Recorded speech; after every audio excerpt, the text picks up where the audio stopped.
ምንም ልብስ ብትቀይሪ አታምሪ፣ ብትታጠቢ ማጠሽ። አንቺ ገፊ ክፉ ስለሆንሽ ገዳይ ስለሆንሽ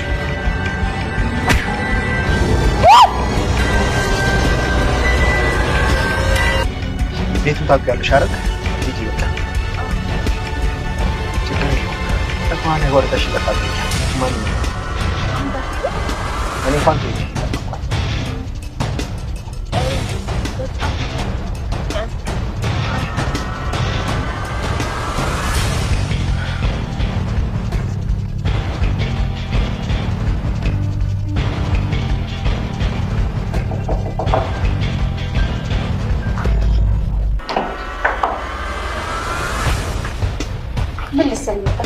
ይቅርታ ልጠይቅሽ።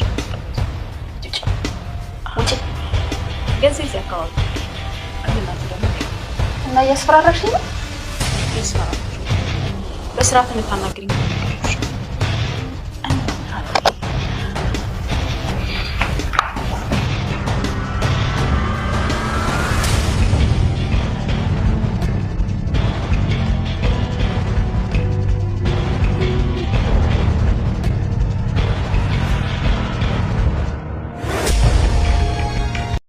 ዓለሜን ለመጉዳት ለምን አስፈለጋት? ናቲስ ለምን ቸልተኛ ሆነ?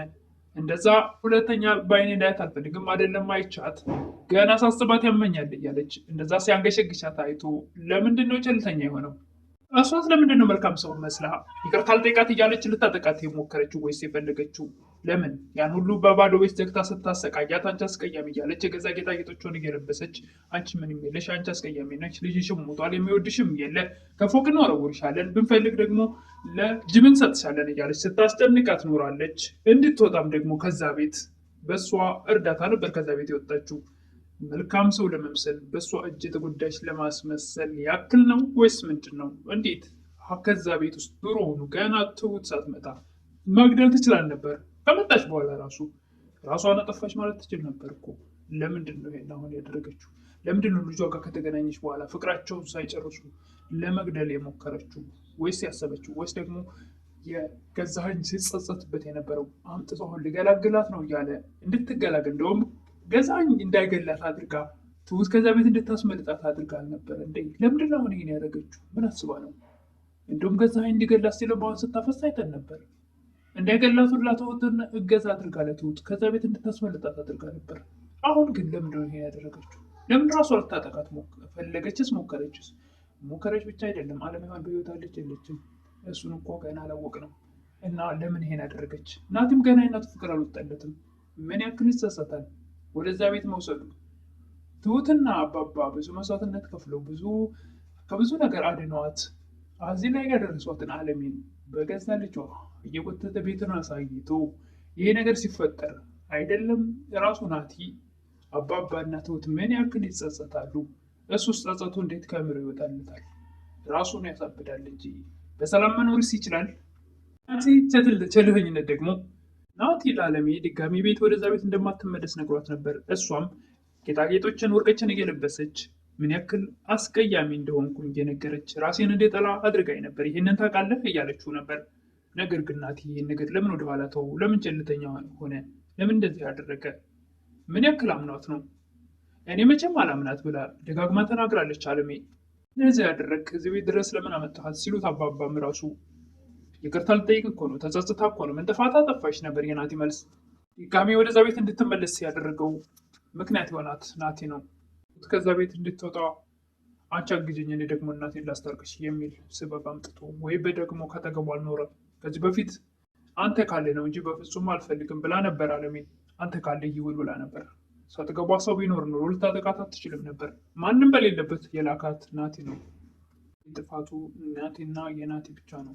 ትሁትን በበኩሏ ህፃን ልጇ እስክትታሰርና ማታውቅ ምንም ነገር ህፃን ልጅ የደረቀ ወንበር ላይ እና ብርድ ላይ ስተኛ የነበረች ልጇን ሁላ አሳልፋ የሰጠችው ለዓለም የነበረ።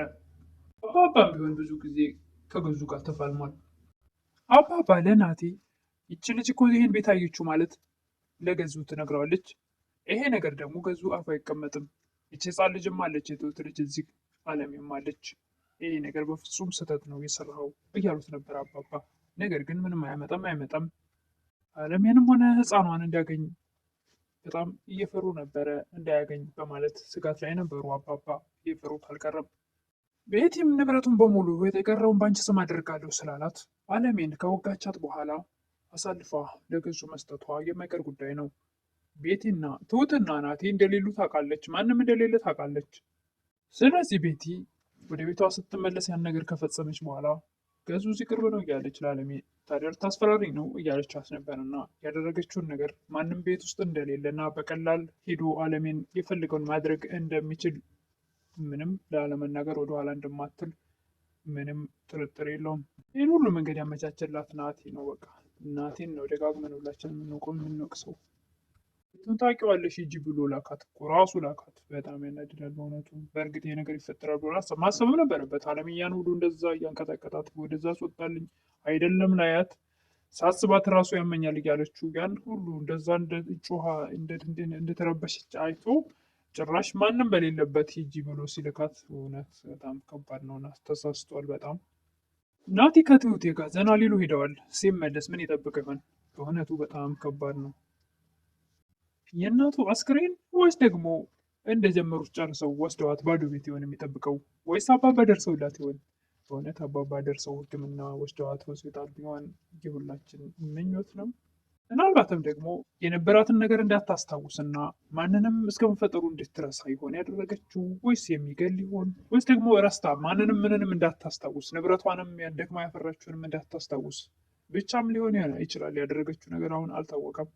በአጠቃላይ መልኩ እንዲመረዛትም ሆነ እንድትረሳ ካደረጋቻት ሁሉም ምንም የሚጠቅም ነገር የለም። ለናቲም ጸጸት ነው፣ ለእናትየዋም የልጇንም ፍቅር ሳትጠግበው እሱም ቢሆን የእናቱን ፍቅር አግኝቷት ሳይጠግባት እንዲህ አይነት ስህተት ውስጥ መግባቱ ሁልጊዜም ጸጸቱ ከልቡ የማይወጣ ይሆንበታል።